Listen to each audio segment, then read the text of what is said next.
اسامہ بن زید رضی اللہ تعالیٰ عنہ نے بیان کیا کہ ہم رسول صلی اللہ علیہ وسلم کے پاس تھے کہ آپ کی ایک صاحبزادی حضرت زینب کے بھیجے ہوئے ایک شخص آپ کی خدمت میں حاضر ہوئے کہ ان کے لڑکے جان کنی میں مبتلا ہیں اور وہ حضور صلی اللہ علیہ وسلم کو بلا رہی ہیں۔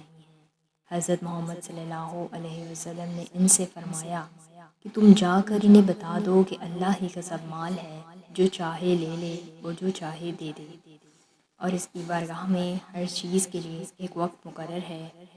بس ان سے کہو کہ صبر کریں اور اس پر صبر ثواب کی نیت سے کریں۔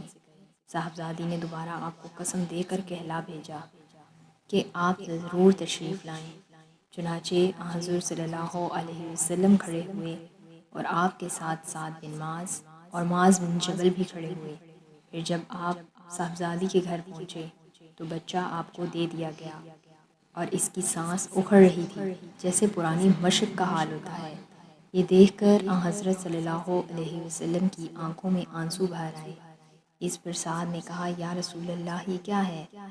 حضرت صلی اللہ علیہ وسلم نے فرمایا کہ یہ رحمت ہے جو اللہ تعالیٰ نے اپنے بندوں کے دلوں میں رکھی ہے، اور اللہ بھی اپنے انہی بندوں پر رحم کرتا ہے جو رحم دل ہوتے ہیں۔